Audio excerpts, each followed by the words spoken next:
Now y'all acting a fool over these goddamn cups. Starbucks released the glass teddy bear cups and people are losing their minds. I'm seeing all on my For You page that people are fighting over the cups, arguing with the baristas about some glass cups. And the cups are only $30, but it's already up on eBay selling for like $200, $300. Are y'all okay? For y'all is, why are y'all acting so surprised that the translucent folks are up in the goddamn Starbucks acting a fool over a plastic teddy bear cup that costs $30 with a knit cap and the straw sticking through the goddamn brain? Why are we surprised? And let me retract what I just said, because it ain't just the translucent folks, it's also my people as well. Oh yes, I'll be seeing y'all in the videos. Now, they be camping out late at night trying to get into the line first, getting into physical altercations with people, getting into verbal altercations with people over a goddamn cup that you can find a dupe at the goddamn TJ Maxx, at the Ross's up the street. Y'all really showed the entirety of y'all's asses over a bear cup from Starbucks that looks like it came from Dollar Tree. Checks out. Cause y'all stay doing the most in the name of overconsumerism, even though y'all claim y'all broke and ain't got no money. If you missed it, this drop happened at Starbucks on November 6th. They dropped the holiday menu, merch, and a Hello Kitty collab. And the big ticket item that everybody wanted for some reason was this $30 bear glass tumbler thing. I mean, it is cute, but honey, this looks like something that you could DIY yourself or, once again, get from Dollar Tree. And I just don't think that it required all of this. Like, y'all were really fighting people camping out at 3 a.m. for something that looks like you could DIY yourself. Why are people out here losing it over a Starbucks bear cup? Seriously, are y'all okay? Setting alarms for 4 a.m., camping outside, then sprinting through Target like it's the Hunger Games, all to get a $25 glass cup that's shaped like a teddy bear. A bear. We went from talking about how expensive groceries are to now fighting over a glass bear cup that's probably going to end up at Goodwill next month. But let's be honest, this has nothing to do with coffee. This is the modern day version of saying, I won, I have it, and you don't. And you can call me a hater all you want, but tomorrow you won't see me sipping from an overpriced emotional support beer, because this is a contest that I don't need to win. There's a dupe on Amazon for the Starbucks bear cup. It's glass. I mean, if you're a Starbucks purist and you just need the real thing, I don't know how to help you, but if you just want a bear-shaped glass cup, it's on Amazon. Now, on second viewing of that listing, there are no reviews on it. The seller name looks really shady, and the pictures on it look like they are AI generated. Now, being all that, I'm going to buy it. You can send it back. If it's not the real deal or not real enough, you can send it back. I'll just send it back. But let me buy it first and let me see first, and I'll tell you if it's worth it. If you just want a bear cup. Like I said, if you want a real Starbucks bear cup, I don't know what to tell you. I knew USA was not serious, but I didn't know we reached to the point where we have a problem. The United States has a problem. United States is a problem country. I thought this was a dream country, but it's not. Because what do you mean to tell me that people are waking up at 2 a.m., 3 a.m., going to a Starbucks shop and waiting for a bear cup that they barely know they're gonna get? What? What? Really? That's what we're on now? Of all that is happening, of all that's happening to other countries, why would you be so unserious? Just imagine going to work and your colleague be like, oh, I'm tired. Oh, what did you do? I was up all night waiting for a bear cup. Are you serious? Is this what you have come to now? Is this what your life has come to? You're useless. You're basically useless. What are you to the community? You're nothing to the society. Like, for whoever wasted their time, opened their eyes at night, drove to a particular Starbucks spot to get a bear cup, you're stupid. Because why? I can't be the only person appalled that grown women, like actual adults, are in stores fighting over teddy bear Starbucks cups. At this point, it's not even about the cup, it's about the chaos. People are getting up at the crack of dawn, standing in line for a plastic cup shaped like a teddy bear, and consumerism obviously has us in the tightest of chokeholds. When did we stop being embarrassed by stuff like this? We've turned impulse into identity, and it's literally wild.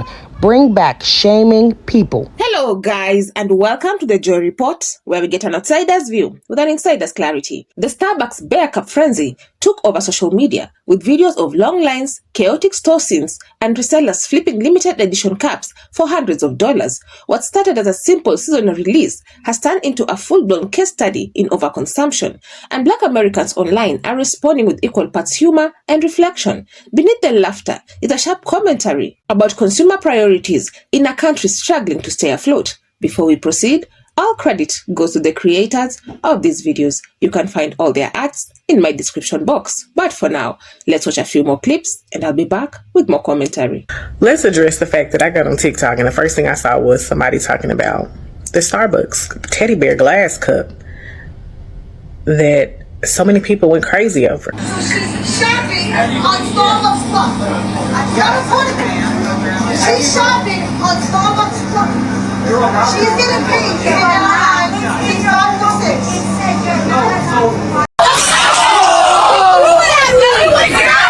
I had it coming me. I've been in line. You've been here. You wish I paid. Hey, y'all need to chill. Get that. What? You're probably wondering on what is going on in that video. Well, I am here to tell you. This woman here, which I will tag below, her and her in-laws went to Starbucks to get in line to get the bear cup. If you don't know what I'm talking about, it is a new cup that Starbucks just released. It looks like a little teddy bear, along with some other things like Hello Kitty things and things like that. But the big thing is the little bear cup. Her and her in-laws woke up early, got to the store at 2 a.m. for it to open at 4 a.m. and get this new merch. Right before the store opened, this alleged manager let a few of girls in that are apparently employees of that Starbucks. They were able to clear the shelves and buy all the merch and all the cups before anyone else was allowed in to buy them when they did not stand in line and wait like everybody else. In the video I'm about to show you, you can even see the clock in the background that shows the store does not open for another 5 minutes. While thousands of people woke up before dawn to queue outside Starbucks for a $30 collectible, millions of Americans woke up to face food insecurity, reduced assistance, and mounting costs. It's an image that perfectly captures modern Americans' contradiction, a culture where some line up for a cup while others line up for a meal. The frenzy around this bear cup highlights how deeply scarcity marketing has embedded itself into consumer psychology. Limited edition drops create the illusion of exclusivity, making people feel that owning an item equates to status or belonging.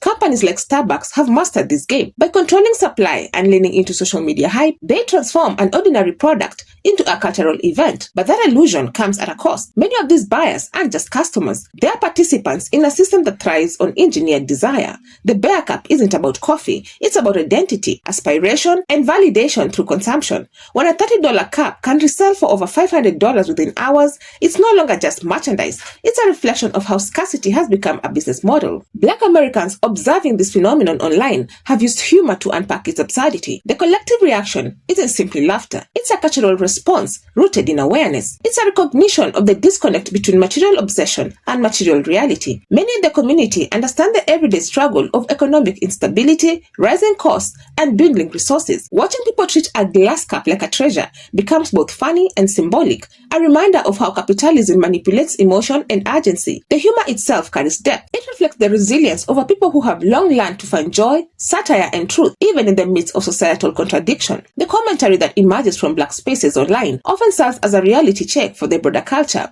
Beneath the jokes lies an understanding of how consumerism thrives on distraction, encouraging people to chase trends instead of addressing deeper inequities. While some Americans drove to buy in bulk or resell for profit, others drove to food banks out of necessity. The timing of this frenzy, amid widespread reports of SNAP benefit cuts and increased cost of living, makes the contrast even more striking. The bear cup craze becomes more than a quirky headline. It becomes a symbol of misplaced energy in a society addicted to acquisition. There's also a psychological dimension to this kind of consumption. Scarcity marketing works cost by triggering anxiety and social comparison. People fear being left out, so they act impassively. The product becomes a badge of belonging, a way to signal taste, status, or connection to a trend. This is the same mechanism that drives everything from sneaker drops to luxury brand collaborations. It's not the product people want, it's the feeling it represents.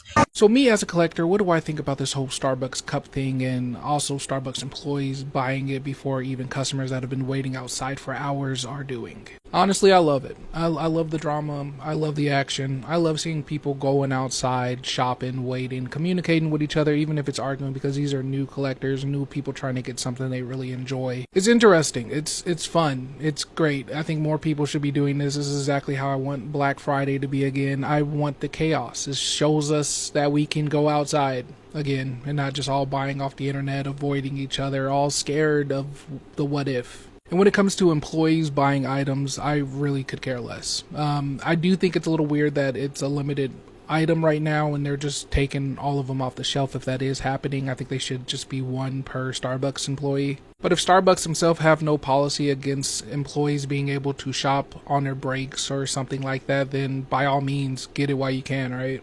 Corporations understand this perfectly. They know that limited stock and viral hype generate urgency and drive traffic. For Starbucks, the Bear Cup isn't just about sales. It's about keeping the brand culturally relevant. Every viral clip, every resale listing, every online debate fuels visibility, and visibility translates into profit. Yet for many watching from the outside, it's difficult not to see the irony. The country is in a moment where economic anxiety is widespread, wages are stagnant, and financial inequality continues to deepen. Against that backdrop, scenes of adults fighting over cups feel both absurd and revealing. They show how consumer culture has trained people to seek fulfillment through objects, even when the larger system keeps that fulfillment just out of reach. Black Americans reacting online often use humor as a mirror. The laughter isn't mean-spirited. It's a form of critique. It points out how corporations manufacture scarcity while basic necessities remain scarce for millions. It highlights the contradictions between luxury and lack, between what's promoted and what's actually needed. The Bear Cup situation also exposes how consumerism has evolved into performance. Buying is no longer just a private act. It's a social one. People post their purchases, display them,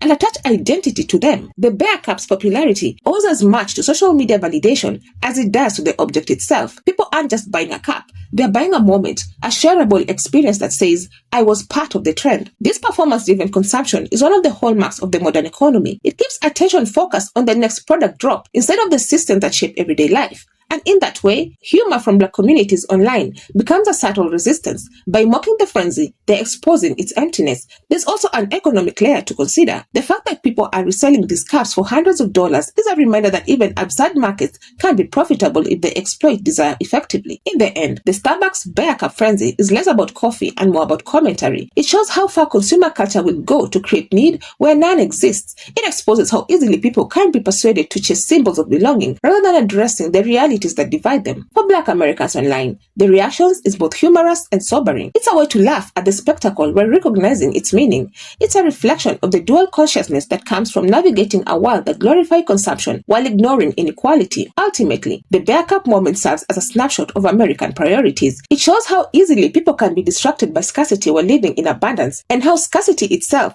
has become a product to be sold. What makes this moment powerful is not the frenzy itself, but the reaction to it, the laughter, the disbelief, the sharp awareness. All of it reflects a deeper cultural intelligence. Black Americans, through their collective response, remind the world that humor can be truth-telling, that sometimes the funniest reactions carry the most insight, because when a car becomes more desirable than stability, it says something about the world we live in. And when a community can step back, laugh, and point that out, it says even more about their clarity. The Bear Cup frenzy will fade, as all viral trends do, but the questions it raises will linger. Why do people chase what they don't need? Why does scarcity make you feel special? And what does it say about a society where people fight over symbols while struggling for essentials? The answers, as Black Americans online have shown, might not be comforting, but they're certainly worth laughing about. People be like, don't judge, that could be you one day. But in what world would I ever wait in line at 5 o'clock in the morning for a cup at Starbucks and cuss out employees because they get to choose it first? That would just never be me. So what do you all think?